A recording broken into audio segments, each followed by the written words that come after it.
Okay, so welcome back, and this is a continuation of our discussion on GDP, and we are now going to look at um, the ways in which GDP is measured. All right, the ways in which GDP is measured. But before we start this particular chapter and this particular area, um, recall what GDP is. GDP is the market value of goods that you produce. Okay, and what is the place where you produce these goods? The place where you produce these goods and services, I'm sorry, not just goods, goods and services. The place where you produce these goods and services is called the economy. All right, so every country is measured in terms of its economic size as well. How uh, many products it produces and what's the value of those products in the world market. So the value of goods that a country produces will ultimately determine how rich that country is. In other words, what am I saying? I'm saying that the value of GDP of a country is a very major factor. It's not the only factor, but it's a very major factor in determining how rich a country is.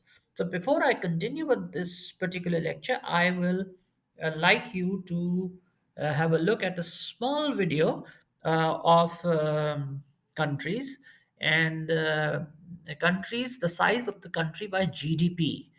All right, and this video shows that if the countries were planets, then based on GDP, how big these planets would be. Okay, so this is a pictorial representation. It'll give you a good idea of how these countries, how big these countries are. So let's have a look at this video very quickly. Then I'll go to measuring the GDP.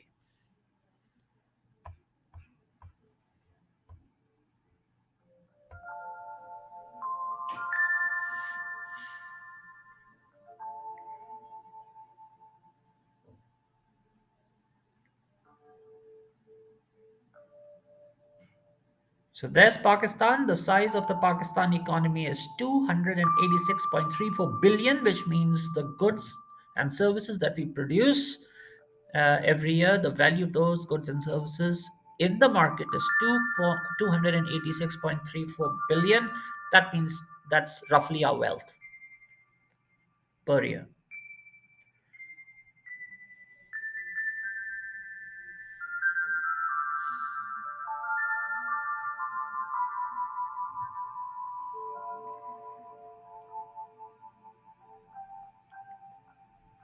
So these are all the countries that are producing in the range of $300 billion a year. Their goods and services are worth around $300 billion a year. Malaysia, one of the largest, one of the most vibrant economies in the world. Please do keep in mind these figures are for last year, so they might have changed a bit this year.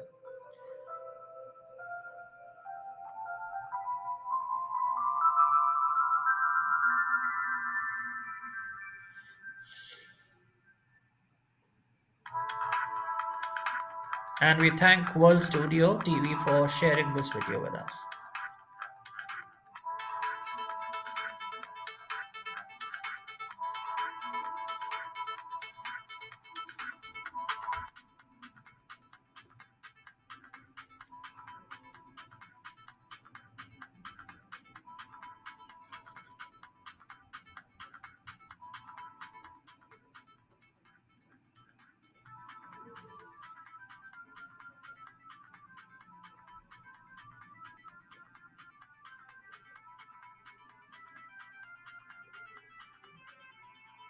So Poland, which is considered to be not a very rich country, that's GDP is 642, and Iraq is now reaching about $700 billion.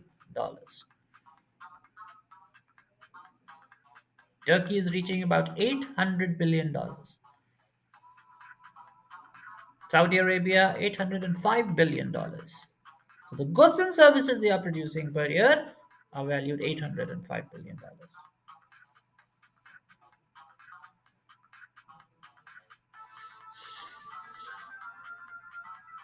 Now we've gone to countries that are in trillions.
There you have the largest economy in the world, that is 22.67 trillion United States dollars. This is the largest economy in the world. They produce goods that are in that in that value range.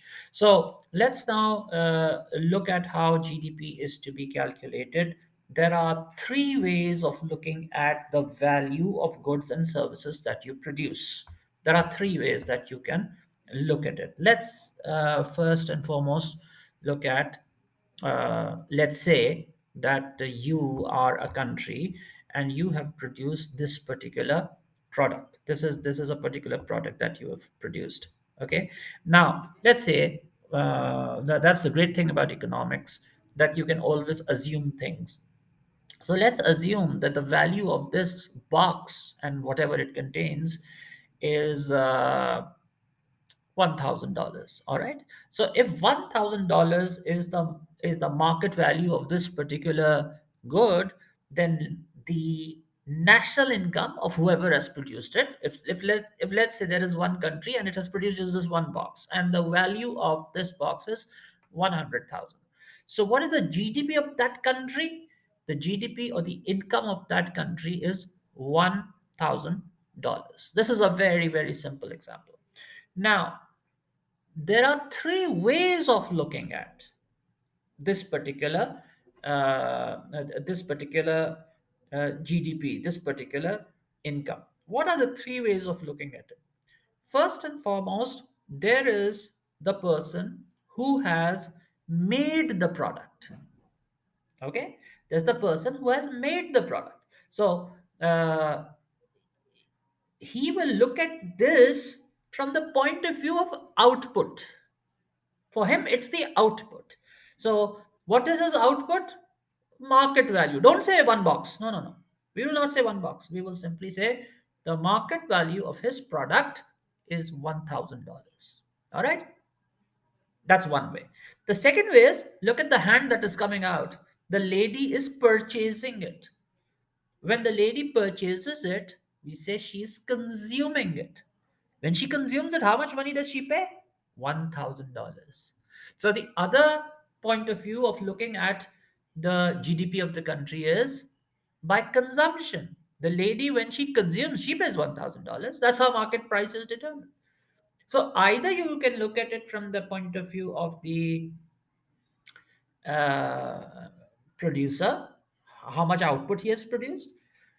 You can look at it from the point of view of the consumer, how much money he has spent.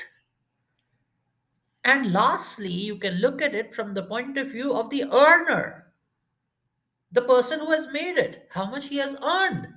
He has earned $1,000. So that is the same thing, whether we talk about the consumption or the money that was spent on this, 1,000. The money that was earned from this by the maker of this, that's also 1,000. And the value of good that was produced by the producer is also the same.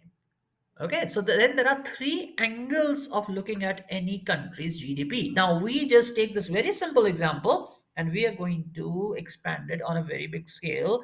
Let's say this is a very big company, and yes, everyone knows what this company is. It's Samsung. So, what does Samsung do? It produces electronic equipment. Let's say it's making mobile phones. Look at the land on which this look at the land on which this building is situated. All right, this land is earning something. It's earning what is called income. Remember from the first lecture, in economics, land always earns rent. So it's earning something. That is the income. Okay. Then there are people working here. All right. Then there are people working here. These people are also earning. When they are earning, that becomes the uh, wage or the income of these workers. And then, of course, there are machines. The machines are also earning something. What are they earning? They're earning interest. All right. So the machines earn interest. So the bottom line is that had there been no output, there would not have been any earning from the land. Had there been no output, there would have been no earning by the labor. Had there been no output, there would have been no earning by the machines. So, what is the value of the product that has been ultimately produced? Add up all the income earned by land, labor, and the machines, and you will get a measure of the GDP. So, the value of the product that you are producing is ultimately reflected in the incomes earned by all these three factors. Okay. So this is exactly what we looked at in our simple example, that when someone pays, it becomes the income of someone. So this income is divided into what? This income is divided into three parts: income of the worker, income earned by the land, income earned by the capital. Okay. And then we go to this next situation.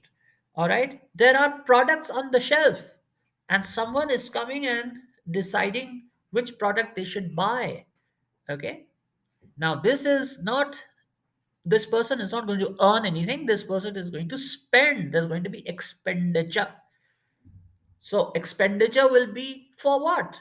For the products that are on the shelf, the products that are produced. Had there been no products, there would have been no expenditure. So what is the value of the products? Whatever is consumed, whatever is spent. So the consumers spend. When they spend, and that spending becomes a measure of what has been produced in the country. Because had there been no production, there would have been no spending. Secondly, it's not just the final consumers that spend. There are other people who spend as well, and these are businesses. Look at this lifter. Okay, this lifter was produced. That's why the businesses spent on this lifter. That is why the businesses invested in this. Businesses will buy machines like lifters. And then there's a third uh, expenditure also. Now this is really big. This is the biggest form. This is when the government spends. Okay, this is a beautiful bridge in Portland, Oregon, USA. All right, the government bought this bridge. They built this bridge. They bought it after it was built. So this was expenditure of the government. So when you add the expenditure on the bridge, you add the expenditure on the lifter, you add the expenditure on the on the groceries that were being bought, you get the total expenditure on goods that were produced by the country. You get the total market value of the GDP. All right, thank you very much for this. We will continue with the third approach, and in the last lecture, we are going to wind everything up.